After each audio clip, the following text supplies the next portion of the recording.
Here we go, here we go, here we go. I'm Pastor Bobby D. Hamilton from the Great Friendship Church, and this is Move Monday. Yes, it is. I know it's a different kind of Move Monday. You see me in a whole different posture, in a whole different pose. That is because today I Move Monday, but I'm sitting in a yoga studio. I've told you guys for years about I do yoga. And I got up early this morning. It was 50-some degrees this morning. Can you believe that? 50-some degrees. I got a chance to go run. I ran. And now I'm in a yoga studio. This is the place where it all happens in this yoga studio. No one's in here right now. They've already completed the yoga studio. I want to say what's up, hello to all the Move Monday mob. You never know where we're going to be on Move Monday. I'm sitting in a yoga studio.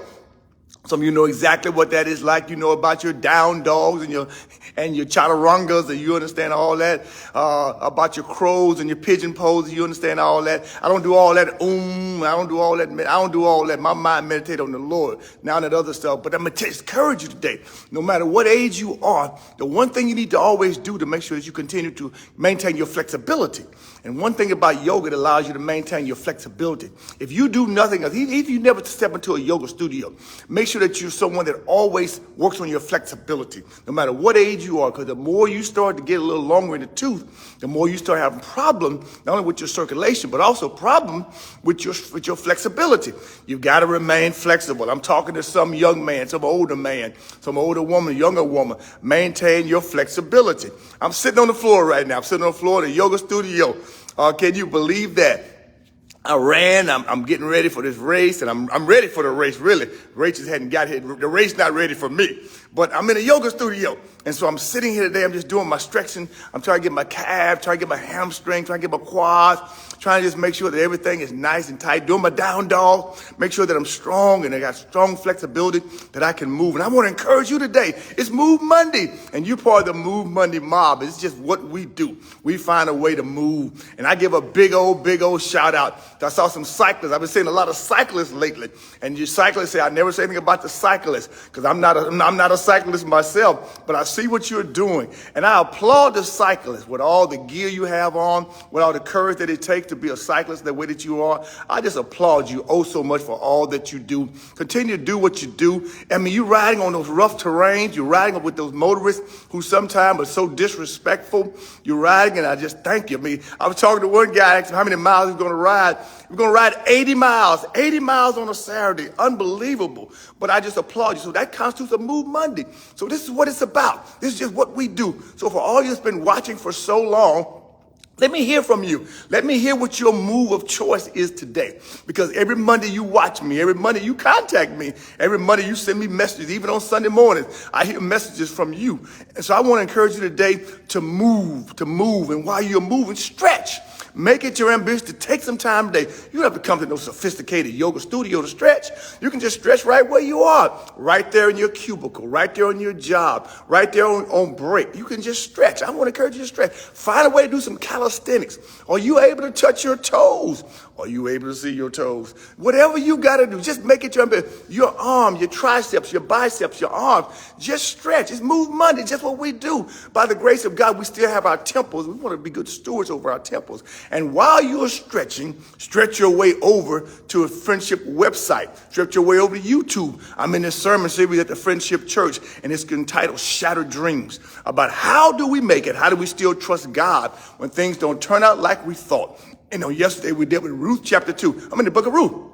And what a great message God gave yesterday in the book of Ruth. I'm still bubbling over. It's still marinating in my mind, all that God said yesterday. Because this sister named Ruth demonstrated great extreme courage, faith, and risk-taking ability.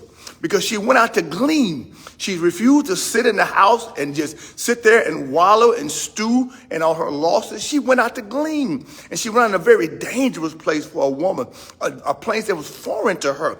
But she trusted God, and she got up and she went out to glean. And she found out that God was already working before she got there. The name of the message yesterday was talking about the very fact that God is already working it out. And he's already worked it out. But he never knew, she wouldn't know that he worked it out unless she got out of the house and went to glean. She took a risk, and God rewarded her risk taking. I'm trying to tell somebody today, you got to take a risk. You got to be someone that's willing to take a risk for God today. And God is calling you today to actually take that risk today. So I want to encourage you today. What risk is God calling you to take? Right now, as you're watching me online, you know that God is telling you, he's been telling you for a mighty long time, take a risk. Maybe the risk is sharing your faith and someone can come to know Christ in your family. Maybe the risk is for you severing ties with a relationship that was not ordained by God, never has been ordained by God, never will be ordained by God.